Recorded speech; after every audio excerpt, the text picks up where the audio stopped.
Warzone 2 is finally here, and to celebrate, we put together everything you need to know about the game. This video is primarily for new players and beginners to help you understand the game better, but also help you get more kills and wins. And if you're a seasoned Warzone player, you'll still learn a few things about the differences between the original Warzone and Warzone 2. To start it off, Warzone 2 is a large-scale battle royale that features 150 players in a brand new map called Al-Mazrah.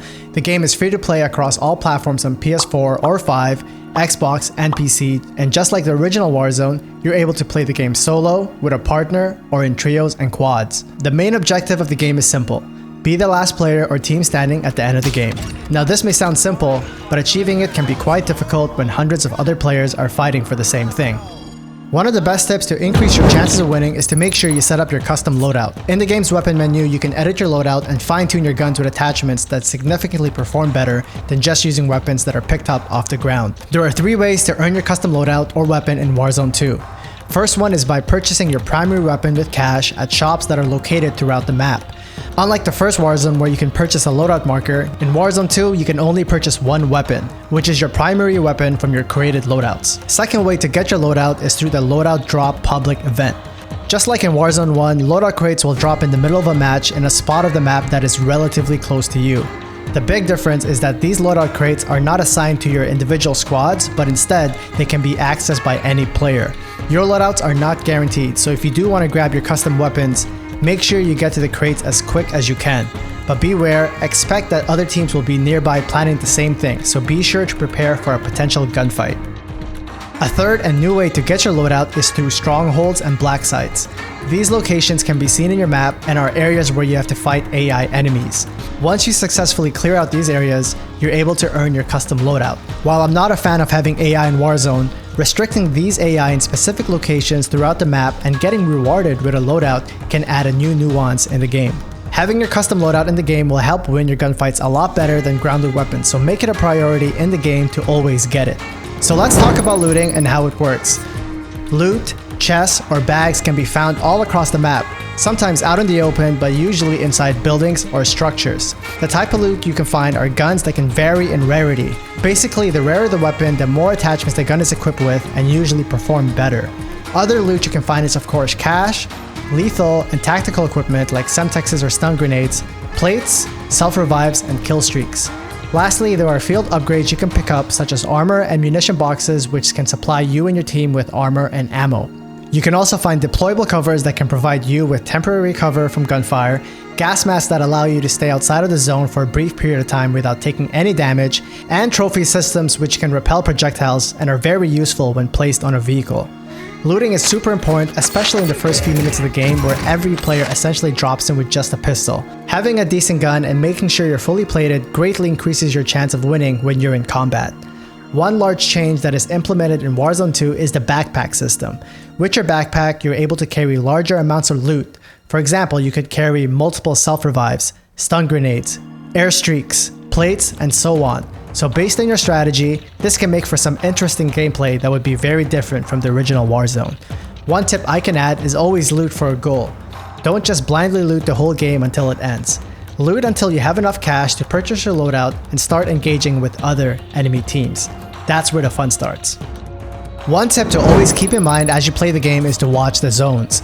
These circle zones collapse every few minutes and force players to move in smaller battlegrounds. In each circle collapse, the chances of seeing enemy teams are high, so be prepared for any combat. Based on where you are in the map, you can predict where the next zone would be and start planning your route so you can safely rotate to a different location. This is super important so you don't get held by enemy teams when the circle is closing behind you.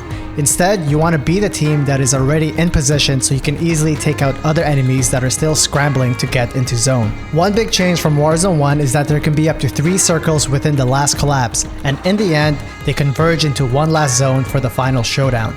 This feature is randomized and might not happen in each match, but when it does, this can make for interesting plays and strategies, so it's a good idea to be aware of it and plan accordingly. If you die in the game, don't worry. Warzone features a respawn system called the Gulag, which allows players who were eliminated for the first time get another chance to redeploy in the game after winning a short gunfight. In Warzone 2, the Gulag is now a 2v2 instead of a 1v1 in the original Warzone, where you'll be paired with a random partner and take down the other 2-man team.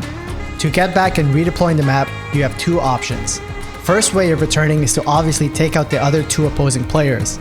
The second and new way to return is to take out the AI called the Jailer, who will appear in the middle of the match to speed up combat. So if you're able to communicate with the other team and agree to defeat the Jailer, then all 4 Gulag prisoners go back and redeploy in the game. Be warned though, if the enemy team or Jailer is not eliminated, then all 4 players in the Gulag lose.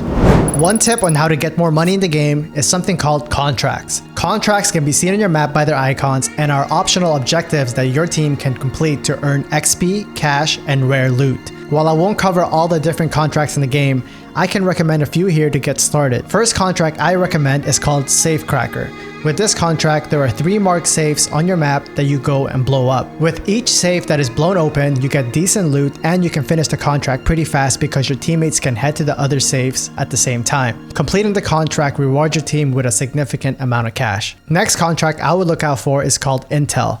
When you pick up this contract, there is a marked area on the map where you have to locate a hard drive. And when I played it, it was a laptop. Once you acquire this intel, a new spot on the map appears where you have to deliver the laptop, and if successfully done, you're rewarded with loot and some cash. Another contract I would recommend is called a bounty. If you like to play aggressive, then bounties are great for you as these contracts task you to kill a specific player and are marked on the map. When successfully completing the contract, these supply you with lots of cash as a reward and also the enemy team's loot. These contracts are really important to do, especially in the early game, so you can increase your cash flow and buy important items like your loadout, self-revives, or kill streaks. You might be asking, where can I purchase items? Well, there are many shops, aka buy stations, that are located throughout the map.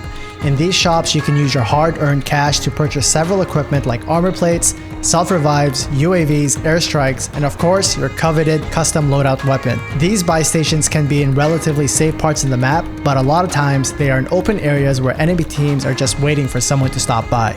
So be on the lookout for campers or other players that are also wanting to use the shop as well. One tip to get high kill games is to use vehicles in the game. Yes, you can run over players GTA style, but one of the big benefits of using a vehicle is you can travel across the map very fast compared to just running. If you wipe out a team, simply go back to your vehicle and search for other enemies. Another benefit of using vehicles is that you're able to move around the map with protection. If you're in a sticky situation and need to escape, using a vehicle like an SUV will greatly help save you and your team's lives. There's a wide range of vehicles in the game like an ATV, cargo trucks, helicopters, and even boats, and they all behave and handle differently. One thing to note is that all vehicles use fuel and they run out over time, but they can be refilled by going to gas stations or by using gas cans found around the map. So plan accordingly so you don't suddenly end up in a bad situation. And that just about covers the basics of the game. Let me know in the comments below if this video helps you, and if it did, subscribe for more content like this, drop a like if you haven't already, and thank you so much for watching. Until next time, cheers and have a good one.